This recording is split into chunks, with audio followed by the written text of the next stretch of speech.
तो जैसा कि लास्ट एपिसोड में हमने देखा था कि हमारे हीरो लिनक्यू को एंजल माइकल और नाइट गॉडेस की पावर मिल गई, जिनका यूज करके वो आसानी से मॉन्स्टर्स को खत्म कर सकता था। साथ ही उसे ये भी पता चला कि गॉड्स ऑफ असाइलम में ढेर सारे गॉड्स हैं, अगर वो उनकी मदद करे तो उनकी पावर हासिल कर जाएगा। वहीं पर हमने लाओ जैंग को देखा था, जो कि नाइट वॉच का मेंबर है। वेल, इन लोगों का काम है मॉन्स्टर्स को खत्म करना। लाओ जैंग ने लिनक्यू की पावर को विटनेस किया था, तो वो उसे माइकल के बारे में पूछने लगता है, मगर लिनक्यू ने उसे कोई जवाब नहीं दिया। अब आगे तो हम देखते कि लिनक्यू ने जितने भी डीमंस को मारा था उस लोकेशन पर वेन नाम का बंदा पहुंच गया। वो अपने सीनियर लाओ शो को कॉल करके बताता है कि एंजल माइकल के सक्सेसर ने कई सारे डीमंस को खत्म कर दिया है। उसने एक बंदे की भी बुरी तरह से पिटाई कर दी। ये बंदा चर्च ऑफ एंशिएंट गॉड्स के लिए काम करता है। ये उन्हें मॉन्स्टर सप्लाई करने जा रहा था, मगर माइकल के सक्सेसर ने उन सभी मॉन्स्टर्स को अकेले ही निपटा दिया। ये सुनकर लाओ शो काफी ज्यादा शॉक हो गया था। वो कहते पता नहीं अब आगे क्या होने वाला है, जिस पर वेन उसे प्रिपेयर रहने के लिए बता कर गारंटी देता है कि वो कुछ भी करके माइकल के सक्सेसर को ढूंढ निकालेगा। वहीं दूसरी तरफ हम लिनक्यू और जैंग को देखते हैं, जो अभी भी उसी होटल रूम में थे। लिनक्यू कह रहा था कि अब बता भी दो कि तुम मुझे क्यों ढूंढ रहे थे, तो जैंग उसे एक खास इन्फॉर्मेशन देता है। वो कह रहा था कि कैटास्ट्रोफी के बाद जो भी बच्चे पैदा हुए उनमें से बस कुछ लोग ही अपनी एक्स्ट्राऑर्डिनरी पावर को एक्टिवेट कर सकते हैं, यानी कि एक सर्टेन एज के बाद उन्हें एक सुपर पावर मिल जाती है, मगर ये बहुत ही कम लोगों में पाई जाती है और इसी पावर को फॉरबिडन रून्स कहा जाता है। हमने इसे 6 कैटेगरीज में डिवाइड किया है, जिन्हें 6th रेल्म भी कहा जाता है, और टेक्निकली देखा जाए तो तुम जैन रेल्म पर हो। ये सुनकर लिनक्यू को क्लिक होता है कि ये 6 कैटेगरीज या फिर 6 रेल्म्स बिल्कुल उन 6 दरवाजों जैसी है जो उसने गॉड असाइलम में देखी थी। इधर जैंग बताता है कि तुम्हारे पास फॉरबिडन रून्स की पावर नहीं है, बल्कि ये तो फॉरबिडन डिस्ट्रक्शन है, और इसे शेंजू भी कहा जाता है। शेंजू यानी ऐसे लोग जिन्हें डिवाइन गॉड खुद ही अपना सक्सेसर चुनते हैं। तुम माइकल के चुने हुए शेंजू हो, और इसी वजह से तुम्हें माइकल की पावर मिल गई। तो लिनक्यू पूछता है कि आखिर उस माइकल ने मुझे ये क्यों चुना होगा। तो जैंग कहते भाई मुझे इसके बारे में कुछ पता नहीं, मेरे ख्याल से माइकल ने तुम्हें इसके बारे में कुछ बताया होगा। जिस पर लिनक्यू कहता है ना, मेरी माइकल के साथ कभी बात नहीं हुई, मैंने तो बस उसे देखा था। तो जैंग कहते हैं बच्चे ऐसा जरूरी नहीं कि वो तुम्हारे सामने आके बकबक करे, उसने तुम्हें कुछ इशारे दिए होंगे जिन्हें एक तो तुम भूल गए होंगे या फिर मुझे बताना नहीं चाहते। तो लिनक्यू तुरंत उससे दूर हटते हुए कह रहा था कि मैं तुमसे झूठ नहीं बोल रहा भाई, मुझे खुद ही पता नहीं कि माइकल ने मुझे क्यों चुना। वैसे तुम्हारी खासियत क्या है और तुम्हारे पास कौन से लेवल के फॉरबिडन रूइंस है। साथ ही मेरा एक और सवाल है कि तुम किसके लिए काम करते हो। मैंने देखा था कि तुमने उस मॉन्स्टर को बड़े ही आराम से खत्म कर दिया था। जिस पर जैंग कहते हैं बच्चे कहीं तुम ऐसा तो नहीं सोच रहे हो कि मैं भी एक शेंजू हूँ। वेल, तुम्हारी इन्फॉर्मेशन के लिए बता देता हूँ कि हमारे डाशिया रीजन में गिने चुने शेंजू है। जिसके बाद जैंग लिनक्यू के कंधे पर हाथ रख के कह रहा था कि अगर बात मेरी की जाए तो तुम्हें निराश होना पड़ेगा, क्योंकि मेरे पास कोई फॉरबिडन रूइंस नहीं है, यानी कि मेरे पास कोई सुपरनेचुरल पावर नहीं। मेरे पास तो एक अच्छा खासा कॉम्बैट एक्सपीरियंस है। मैं एक स्पेशल सोल्जर हुआ करता था। मैं तो बस खास ऑब्जेक्ट को यूज कर सकता हूँ, जिसके बाद वो अपनी बैग ओपन करके शो करता है। उसके अंदर एक स्पेस ट्रायंगल था, जिसकी मदद से बैरियर सेटअप किया जाता है। इस बैरियर के अंदर का ऑर्डिनरी लोग देख नहीं सकते, लेकिन लिनक्यू को इस पे भरोसा नहीं था। वो कहता है कि तुम एक नंबर के झूठे इंसान हो। जिस पर जैंग कहता है कि बच्चे अगर तुम अच्छी बातें नहीं कर सकते हो तो अपना मुंह बंद रखा करो। तो लिनक्यू तुरंत इस घोड़े से उठ जाता है। वो कह रहा था कि मेरा काम तो हो गया, मुझे तुमसे जो पूछना था वो पूछ लिया, अब मैं यहाँ से कल्टी मारने वाला हूँ। जिस पर जैंग कहता है बच्चे वहीं पर रुक जा, अभी तक मेरे सवाल पूरे नहीं हुए और ना ही तूने मुझे कोई जवाब दिया है। लिनक्यू कहता है कि मुझे नहीं लगता कि तुम यहाँ पर सवाल पूछने आए थे, मेरे ख्याल से तुम तो यहाँ पर मजे के लिए आए थे। और फिर लिनक्यू ने वहाँ का एक स्विच प्रेस कर दिया, जिससे जैंग उस बेड पर ऊपर नीचे कूदने लगता है। अब हमें अगले दिन की कहानी दिखाई गई। जैंग ने अभी तक लिनक्यू का पीछा नहीं छोड़ा था। वो कह रहा था बच्ची कि तुम्हारे दिमाग में मेरे लिए कोई भी सवाल नहीं उठा, जैसे कि मेरी ऑर्गेनाइजेशन का नाम क्या है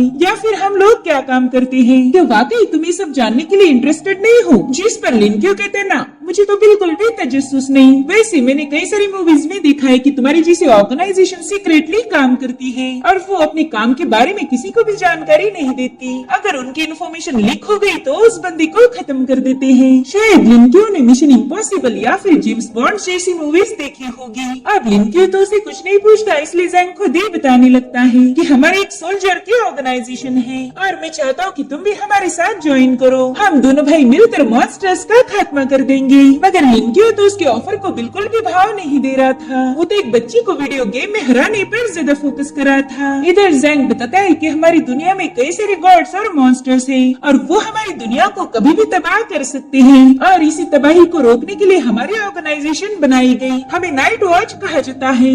जैसे नाइट वॉच सोल्जर का जिक्र एक पुरानी और मशहूर सीरीज में किया गया था। अगर आपको उस वेब सीरीज का नाम याद होगा तो आप मुझे कमेंट करके जरूर बताना। इधर जैंग और लिनक्यू पार्क में आके बंदर देख रहे थे। जैंग कह रहा था कि आजकल तो मॉन्स्टर बहुत ज्यादा खतरनाक हो चुके हैं। पहले ये इतने क्रूअल नहीं थे और न ही ये लगातार सिटी पर हमला करते थे। मेरे ख्याल से हमारे डाशिया रीजन पर जल्द ही एलियन का अटैक होने वाला है। आज तक हमारी ऑर्गेनाइजेशन ने कई सारे डीमंस को खत्म कर दिया और इसी वजह से तुम यहाँ पर सुकून से बैठ के गेम खेल रहे हो। तुम डाशिया के बाकी लोगों को भी देख सकते हो, वो कितने आराम सुकून से अपनी लाइफ जी रहे हैं, क्योंकि हम नाइट वॉचर्स ने उन्हें इतने सालों तक प्रोटेक्ट किया। सो मैं लाउज एंड नाइट वॉच की टीम नंबर 136 का मेंबर तुम्हें रिस्पेक्टफुली इनवाइट करता हूँ। डिवाइन एंजल माइकल के सक्सेसर आओ और हमारे साथ जुड़ जाओ। मैं जानता हूँ कि तुम इस दुनिया को बचाकर एक हीरो बनना चाहती हो और वही मौका मैं तुम्हें देने आया हूँ। तो लिनक्यू बड़े ही प्यार से उसके सामने अपना सिर झुकाकर पूरी रिस्पेक्ट के साथ उसके ऑफर को ठुकरा देता है। वो कह रहा था कि मेरे ऊपर मेरे आंट की जिम्मेदारी है। उन्होंने 10 सालों से कड़ी मेहनत करके मेरा ख्याल रखा। साथ ही मेरा एक छोटा भाई भी है जो मुझसे बेइंतहा प्यार करता है, और साथ ही हमारा एक छोटा डॉग भी है। वो भी जब तक मैं घर ना हूँ तब तक सुकून से नहीं बैठता। मेरी आंटी भी अब पहले जैसी स्ट्रॉन्ग नहीं रही और मैं नहीं चाहता कि और ज्यादा मेहनत करे, और इसी वजह से मैं इस दुनिया को बचाने में बिल्कुल भी इंटरेस्टेड नहीं हूँ। मैं तो बस अपनी फैमिली का ख्याल रखना चाहता हूँ। तुम ये भी सोच सकते हो कि यही मेरे लिए पूरी दुनिया है। सो जैंग ने भी उसका पीछा छोड़ दिया। हालांकि वो लिनक्यू की रिजेक्शन से काफी ज्यादा हर्ट हुआ था। वहीं दूसरी तरफ लिनक्यू नाइट गॉडेस को क्योर करने में लगा हुआ था। इस बार तो उसे गार्डन में लेके आता है। साथ ही उसने उसे गॉगल भी पहना दिया जिससे वो अपनी सामने वाली खूबसूरती को एंजॉय कर पाए। और हम देख पाते हैं कि नाइट गॉडेस की हालत में लिटिल बाय लिटिल इम्प्रूवमेंट हो रही है। इधर जैंग को खबर मिल गई थी कि उसकी टीम एक बंदे को ढूंढ रही है जिसे घोस्ट मैन कहा जाता है। साथ ही वो जैंग को बताते हैं कि अगर लिनक्यू प्यार से नहीं मान रहा तो उसे जबरदस्ती करके अपने ऑर्गेनाइजेशन में एडमिट करवाओ। जिसके बाद हम एक हुडी पहने बंदे को देखते हैं। Village church of ancient gods का मेंबर है। उसने मॉन्स्टर्स के प्रिजन में एक मीट का टुकड़ा डाल दिया और उस मीट से एक अजीब सी ऑरा रिलीज हो रही थी जिसे एक मॉन्स्टर ने तुरंत ही कैच करके कंज्यूम कर लिया, और उसके ऐसा करते ही उसकी बॉडी से भी वो ग्रीन रोशनी रिलीज होने लगती है। और तब एक दूसरे मॉन्स्टर ने उस पर अटैक कर दिया, लेकिन उस मॉन्स्टर ने तुरंत ही उसे 2 हिस्सों में चीर दिया क्योंकि उस मीट ने उसकी पावर बढ़ा दी थी। और ये देखकर बाकी के मॉन्स्टर भी उसके सामने नील करते हैं मानो उन्होंने उसे अपना किंग मान लिया हो। तभी उस बंदे ने उन्हें ढेर सारा मीट दे दिया जिसकी वजह से वो मॉन्स्टर बहुत ज्यादा ताकतवर बन गए थे। इधर लिनक्यू अपने घर पहुंच चुका था। वो देखता है कि उसकी आंटी लाओ जैंग की तारीफ कर रही है। वो कह रही थी कि जैंग तुम्हारी कुकिंग स्किल तो कमाल की है। लिनक्यू देखता है कि जैंग तो उसके घर पे खाना पका रहा है और साथ ही जैंग भी उसको देखकर एवल स्माइल कर रहा था। इसीलिए वो 1 सेकंड के अंदर ही जैंग को अपने कमरे में लाके पिटक चुका था। वो पूछता है कि बताओ तुम यहाँ पर क्यों आए हो और तुम्हें मेरे घर का पता कैसे मिल गया। साथ ही वो डोर पर भी नॉक करता है क्योंकि उसे पता था कि उसका भाई और उसकी आंटी दरवाजे से छुपकर उनकी सारी बातें सुन रहे हैं। तो ये नॉक सुनकर वो लोग तुरंत ही वहाँ से दफा हो गए। इधर जैंग लिनक्यू को एक लोकेशन फाइंडर दिखाता है जो उसने उसकी बैग पर चिपकाया हुआ था। साथ ही उसके सामने पैसों की गड्डी रख देता है। वो कह रहा था कि तुम्हारे पास 2 ऑप्शन है। पहला ये कि ये पैसे लेकर चुपचाप हमारे साथ ज्वाइन कर लो, या फिर दूसरा है कि मैं तुम्हें ऑन द स्पॉट खत्म कर दूंगा। ये सुनकर लिनक्यू को थोड़ा सा शॉक लग गया था क्योंकि उसे जैंग के मुंह से ऐसी बातों की उम्मीद नहीं थी, और तभी वो अचानक से हंसने लगता है। वो कह रहा था बच्चे मैं तो मजाक कर रहा था, अगर तुम हमें ज्वाइन नहीं करना चाहते हो कोई बात नहीं, तुम्हारा हमसे दूर रहना ही बेहतर होगा। बस एक बात याद रखो कि तुम गॉड के सक्सेसर हो और इसी वजह से कई सारे लोग तुम्हारे पीछे पड़े हैं। खासकर चर्च ऑफ एंशिएंट गॉड्स के लोग बहुत ही खतरनाक लोग हैं, इसलिए तुम्हें उनसे बच के रहना होगा। तो लिनक्यू उसे चर्च ऑफ एंशिएंट गॉड्स के लोगों के बारे में पूछता है, जिस पर जैंग बता रहा था कि वो लोग भी तुम्हें अपने साथ ले जाना चाहते हैं, और यकीन मानो उनके तरीके हमसे काफी ज्यादा खतरनाक है। वैसे देखा जाए तो तुम बिल्कुल मेरे जैसे हो। जब मैं 6 साल का था तभी मेरे फादर की मौत हो गई। उसके बाद मेरी माँ ने ही मुझे पाल पोस के बड़ा किया। वो मेरी परवरिश करने के लिए 2 जॉब्स करती थी और उसने कई सालों तक कड़ी मेहनत की। मैंने मेरी माँ से वादा किया था कि मैं बड़ा होने के बाद एक सोल्जर बनूंगा, जो कि मैं बना भी। लेकिन बात बाद में मुझे नाइट वॉच में चुन लिया गया, जिस वजह से मैं मेरी माँ के पास जा ही नहीं सका, ना ही मैं उसे वो खुशी दे पाया जिसकी वो हकदार है। लेकिन इस मामले में तुम मेरे से थोड़े अलग निकले। तुमने मेरे जैसे नाइट वॉच को ना चुनते हुए अपनी फैमिली को चुना और उसके लिए मुझे तुम पर प्राउड है। तुम बस अपनी फैमिली का ख्याल रखो और बाकी दुनिया को मैं संभाल लूंगा। जिसके बाद वो हंसी जाने लगता है, मगर लिंक्यो ने उसके हाथ में उसके पैसे भी वापस रख दिए। वो कह रहा था कि ये पैसे मुझे नहीं चाहिए, जिस पर जैंग कह रहा था बच्चे हमेशा एटीट्यूड दिखाना सही नहीं होता, हमारे नाइट वॉच के पास ढेर सारा पैसा है इसलिए इसे तुम रख लो। मगर लिंक्यो पैसे एक्सेप्ट नहीं कर रहा था। ये देखकर जैंग कहता है कि बच्चे वाकई तुम जब से मिले हो तब से मुझे परेशान किए जा रहे हो। अब लिंक्यो उससे पूछता है कि अगर तुम एक सोल्जर बनते तो तुम्हारा ड्रीम क्या होता। तो जैंग स्माइल करते हुए उसे बताता है कि मैं एक जनरल बनकर ढेर सारे मेडल हासिल करता, साथ ही मैं इस दुनिया को बचाने वाला हीरो बनता और फिर एक दिन मैं अपने गाँव वापस जाकर वो सारे मेडल्स अपनी माँ को पहनाता। मेरा सपना था कि मैं मेरे गाँव का प्राइड बनूं, मगर मेरे सपने सपने रह गए। जिसके बाद वो घर से बाहर आ जाता है। उसने अपनी सिगरेट भी निकाल ली थी और तभी लिंक्यो भागते हुए आकर उसे उसका टोकन देता है। वो कह रहा था कि आप ही मेरे रूम में ही भूल गए थे, जिसे उछालते हुए जैंग कह रहा था कि बच्चे ये टोकन बहुत ही ज्यादा खास है, अच्छा हुआ तुमने वापिस ला के दिया। साथ ही लिंक्यो से कह रहा था कि तुम अपने फैमिली के हीरो हो, उन्हें हमेशा प्रोटेक्ट करना। लिंक्यो भी उसे फ्यूचर के लिए गुड लक बोल रहा था। जिसके बाद वो लोग अपने अपने रास्ते निकल गए और अब हमें कुछ दिनों बाद का सीन दिखाया जाता है, जहाँ पर नाइट वॉच को खबर मिली थी कि सिटी में कुछ मॉन्स्टर्स घुस चुके हैं और उन्होंने सिटी के कई सारे लोगों को खत्म कर दिया।